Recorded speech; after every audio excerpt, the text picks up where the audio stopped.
আচ্ছা, আজকের ভিডিওতে আলোচনা করব রাষ্ট্রবিজ্ঞান নিয়ে ক্লাস একাদশ শ্রেণীর প্রথম সেমিস্টার থেকে। ঠিক আছে? তো রাষ্ট্রবিজ্ঞানকে বিজ্ঞান তো বলাই চলে না, এমনকি কলাশাস্ত্রের মধ্যেও এ অনুন্নত। এই কথাটি কে বলেছেন? উত্তর হবে বাকল।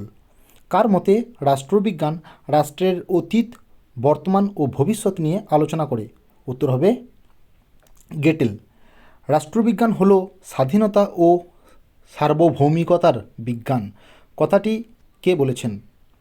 উত্তর হবে বার্জেস।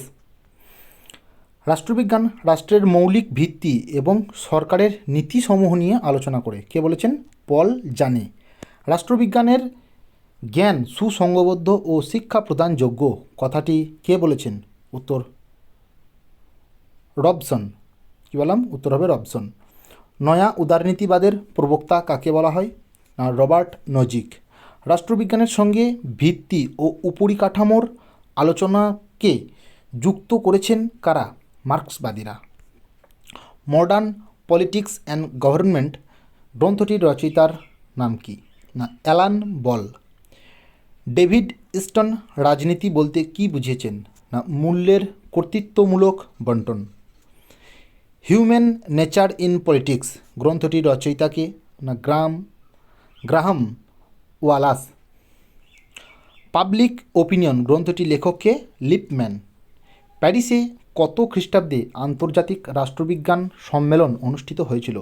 1948 সালে। পলিটিক্স অ্যান্ড সোশ্যাল সায়েন্স গ্রন্থের লেখককে? ম্যাকেঞ্জি। কী বললাম? উত্তর হবে ম্যাকেঞ্জি। সংকীর্ণ অর্থে রাজনীতি বলতে বোঝায় কি? না, রাজনৈতিক দলগুলির দ্বারা রাজনৈতিক ক্ষমতা দখলের কৌশল। আচ্ছা, এখানে যে কোশ্চেনগুলো আলোচনা করলাম, এখানে যে স্টার মার্কসগুলো দেখতে পাচ্ছ, মানে এই সাপোজ এখানে একটা স্টার মার্কস, এখানে স্টার মার্কস, তো এই স্টার মার্কস যুক্ত কোশ্চেনগুলোকে তোমরা কিন্তু একটু বেশি নজর দিও, কেননা এই কোশ্চেনগুলি একটা ইম্পর্টেন্ট এরকম একটা বোঝাচ্ছে। ঠিক আছে? তো সেক্ষেত্রে তোমরা এই কোশ্চেনগুলো একটু আর কি বেশি মনে রাখার চেষ্টা করবে। যেগুলো স্টার মার্কস দেওয়া আছে এই কোশ্চেনগুলো একটু বেশি মনে রাখার চেষ্টা করবে। ঠিক আছে? তো পরবর্তী ক্ষেত্রে দেখা যাক, শূন্যস্থান পূরণ করো। আনুমানিক শূন্যস্থান অব্দে প্রাচীন গ্রীসে সফিস্ট দার্শনিকদের উত্থান ঘটেছিল। উত্তর হবে পঞ্চম। তো দুয়ের দাগের কী বলছে? দুয়ের দাগের উত্তর হবে এলসি ডামাস সুস্পষ্টভাবে ঘোষণা করেছিলেন, ঈশ্বর সব মানুষকে স্বাধীন করে সৃষ্টি করেছেন, প্রকৃতি কোনো মানুষকে কৃতদাস করেনি। খ্রিস্টপূর্ব 400 অব্দে সক্রেটিস এথেন্সে জন্মগ্রহণ করেন। অ্যারিস্টটল গ্রিক নগররাষ্ট্র ম্যাসিডন এ জন্মগ্রহণ করেন। পলিটিক্স শব্দটির উদ্ভব গ্রিক শব্দ থেকে। এই কোশ্চেনটা কিন্তু একটা গুরুত্বপূর্ণ কোশ্চেন। এই যে গ্রিক শব্দতে পলিটিক্স, যেহেতু এটা মানে পলিটিক্যাল সায়েন্সের একটা কোশ্চেন, সেক্ষেত্রে এই কোশ্চেনটা একটা আলাদাই গুরুত্ব রয়েছে। তো 6 দাগের দেখো, অ্যারিস্টটল ও প্লেটোর মৌলিক সূত্রগুলির দ্বারা ইউরোপে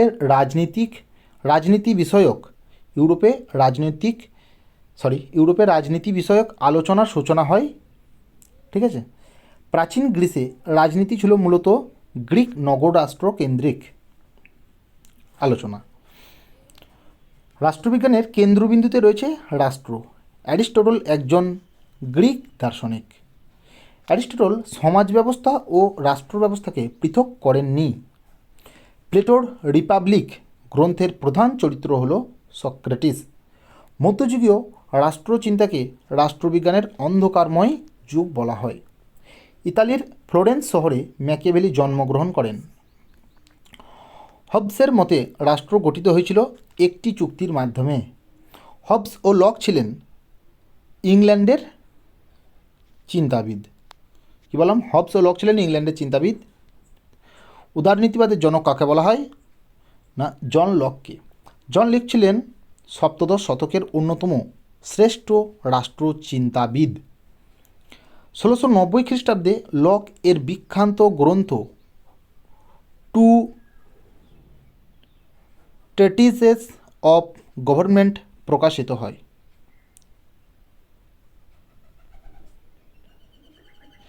এটা আমার একটু বলতে ভুল হলো, টু ট্রিয়াটাইসেস।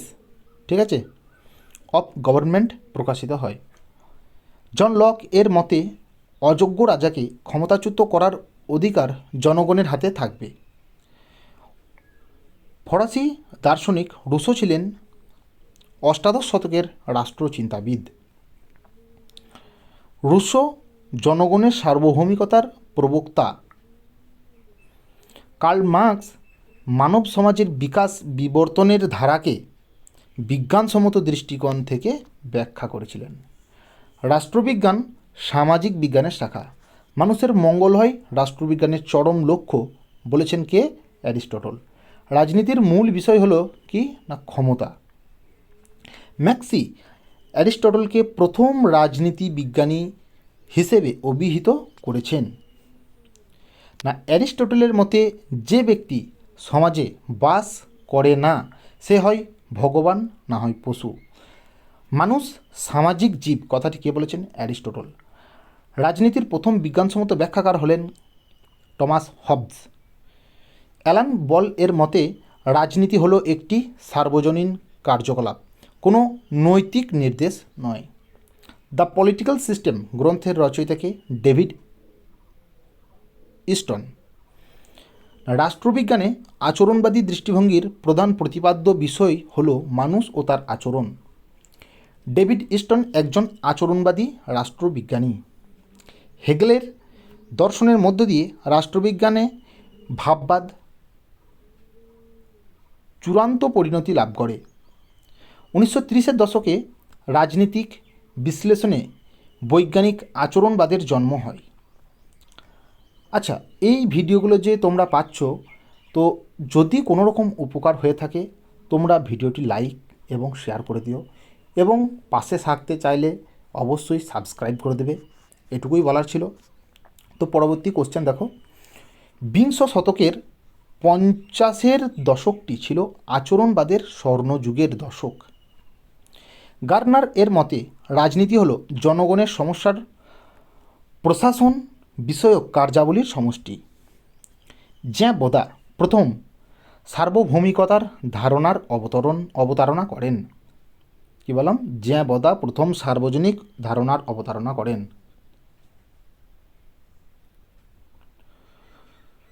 রাজনৈতিক সার্বভৌমিকতার জনক জন লককে বলা হয়। কাকে বলা হয়? না জন লককে বলা হয়। প্রাচীন রোমের একজন বিখ্যাত রাষ্ট্রবিদের নাম হলো পলিবিয়াস। রাজনৈতিক মানুষ এর ধারণাটি জন্ম দেন কে? না নিকালো ম্যাকিয়াভেলি। দ্য প্রিন্স গ্রন্থটির লেখককে? নিকালো ম্যাকিয়াভেলি। হিতবাদী তত্ত্বের মূল কথা হলো কি না সর্বাধিক মানুষের সর্বাধিক সুখ। দ্য লেভিয়াথান গ্রন্থটির প্রণেতা হলেন হবস। জন স্টুয়ার্ট মিল এর একটি গ্রন্থের নাম হলো কি? On liberty. রাষ্ট্রবিজ্ঞানকে শ্রেষ্ঠ বিজ্ঞান বলেছেন কে? অ্যারিস্টটল। আচরণবাদীরা রাষ্ট্রবিজ্ঞানকে বিশুদ্ধ বিজ্ঞানের পর্যায়ে উন্নীত করার প্রয়াস করেছিলেন। আচরণবাদীরা রাষ্ট্রবিজ্ঞানের আলোচনাকে মূল নিরপেক্ষ করে গড়ে তুলতে চেয়েছিলেন। উত্তর আচরণবাদীরা রাষ্ট্রবিজ্ঞানের আলোচনায় মূল্যবোধ এর আলোচনাকে ফিরিয়ে আনতে চেয়েছিলেন। রাষ্ট্রবিজ্ঞানের আলোচনা ক্ষমতা কেন্দ্রিক। রাজনৈতিক ক্ষমতা সম্পর্কিত গ্রন্থ পলিটিক্স অ্যামং নেশন গ্রন্থের রচয়িতা হলেন কে? না মর্গেনথাউ। তো আজকের ভিডিও এই পর্যন্তই। দেখা হচ্ছে পরবর্তী ভিডিওতে।